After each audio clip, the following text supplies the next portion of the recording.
নমস্কার বন্ধুরা, রসনালয়ে আপনাদের সবাইকে স্বাগত। আমার আজকের রেসিপি হলো লাংফাং স্যুপ। আর এই লাংফাং স্যুপ কিন্তু আমরা বাড়িতে খুব সহজে আর খুবই কম উপকরণে বানিয়ে ফেলবো, একেবারে কিন্তু রেস্টুরেন্টের স্বাদের মতো। আর এই শীতে স্যুপ খেতে কার না ভালো লাগে। তো চলুন আমরা দেখে নিই এই স্যুপ বানানোর জন্য আমাদের কি কি লাগছে। তো এই স্যুপ বানানোর জন্য প্রথমেই আমি নিয়ে নিয়েছি 300 গ্রাম চিকেন, যেটা আমি ভালোভাবে ধুয়ে কেটে পরিষ্কার করে ছোট ছোট কিউব করে নিয়েছি। এরপরে আমি নিয়ে নিয়েছি অরেঞ্জ বেল পেপার, নিয়ে নিয়েছি একটা গাজর, আর নিয়ে নিয়েছি কর্ন। গাজর আর বেল পেপারটাকে আমি ছোট ছোট করে কেটে রেখেছি। এরপরে আমি নিয়ে নিয়েছি 1 টেবিল চামচ আদা কুচি, 1 টেবিল চামচ রসুন কুচি আর কাঁচা লঙ্কা কুচি।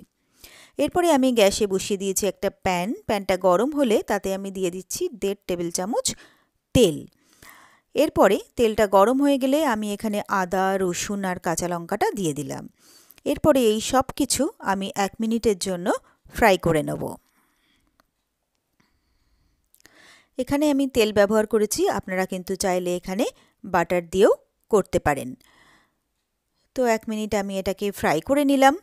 এরপরে যে চিকেনগুলো আমি কেটে রেখেছিলাম সেই চিকেনগুলো আমি এর মধ্যে দিয়ে দিলাম। এরপরে চিকেনটাকে ভালো করে মিক্স করে নিয়ে চিকেনটাকেও আমি 2 থেকে 3 মিনিটের জন্য ফ্রাই করে নেব, যতক্ষণ না চিকেনের কালারটা চেঞ্জ হচ্ছে ততক্ষণ পর্যন্ত।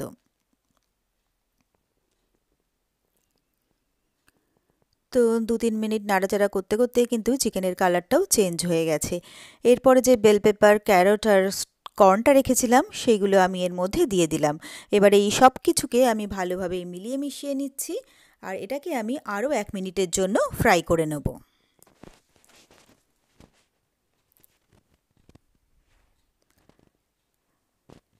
আর এই লাংফাং স্যুপ বানানোও কিন্তু খুব কম সময় লাগে।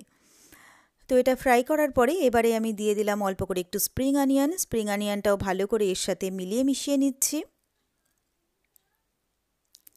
এরপরে আমি এর মধ্যে দিয়ে দিচ্ছি 1.5 টেবিল চামচ ডার্ক সয়া সস,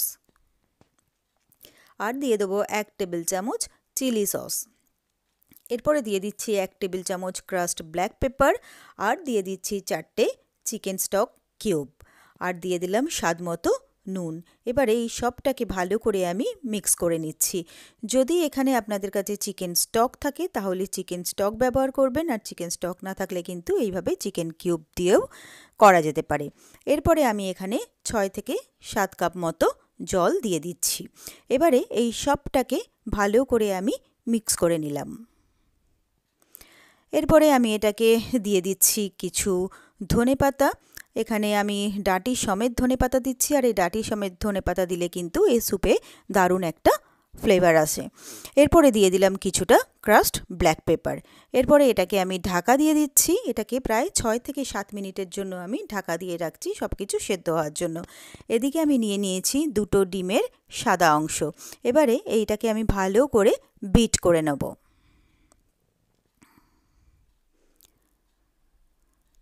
তো আমি এটাকে হ্যান্ড মিক্সার দিয়ে ভালো করে বিট করে নিচ্ছি।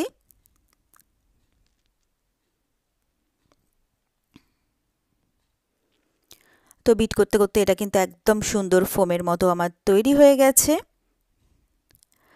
আর এটা দেখুন এবার কিন্তু আর একটু পড়ছে না। তো এটা আমার রেডি করে রাখলাম। এদিকে আমি হাফ কাপ জলে 1 টেবিল চামচ কর্নফ্লাওয়ার গুলে নিয়েছি। এদিকে আমার প্রায় 6 থেকে 7 মিনিট হয়ে গেছে। আমি ঢাকনাটা খুলে নিচ্ছি, আমি নেড়েচেড়ে দেখে নিচ্ছি আমার কিন্তু চিকেন আর সবজি সবটাই কিন্তু ভালোভাবে সেদ্ধ হয়ে গেছে। এরপরে আমি কর্নফ্লাওয়ার গোলা জলটা এর মধ্যে দিয়ে দিলাম। এবারে ভালো করে নেড়েচেড়ে আমি এটাকে মিক্স করে দিচ্ছি। এরপরে 1 মিনিট এটাকে আমি ফুটতে দেবো। তো 1 মিনিট এটা ফুটে গেছে। এরপরে যে আমি ডিমের সাদা অংশটা বিট করে রেখেছিলাম, এবারে আমি স্পুনে করে করে সেটা স্যুপের ওপর দিয়ে দিচ্ছি। তো এইভাবে স্যুপের ওপর দিয়ে দিচ্ছি। দেখুন এটা সুন্দরভাবে কিন্তু ভেসে রয়েছে।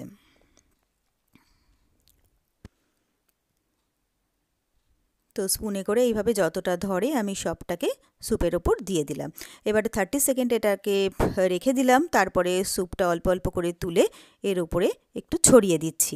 এরপরে আরও 30 সেকেন্ড পরে আমি এটাকে সবটাকে উল্টে পাল্টে একটু নেড়ে ঝেড়ে দিচ্ছি। তো এইভাবে একটু উল্টে পাল্টে নেড়ে ছেড়ে দেওয়ার পরে আরও 1 মিনিট আমি স্যুপটাকে ফুটিয়ে নেব।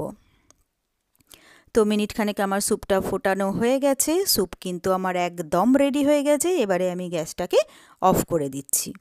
এরপরে আমি নিয়ে নিয়েছি একটা সার্ভিং বোল সার্ভ করার জন্য। তো গরম গরম লাংফাং স্যুপ আমি সার্ভিং বোলে তুলে নিচ্ছি।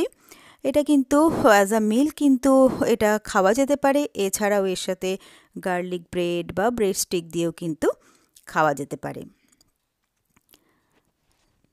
তো স্যুপ আমার একদম রেডি হয়ে গেছে সার্ভ করার জন্য। তো এবারে আমি এটাকে সার্ভ করে দিলাম।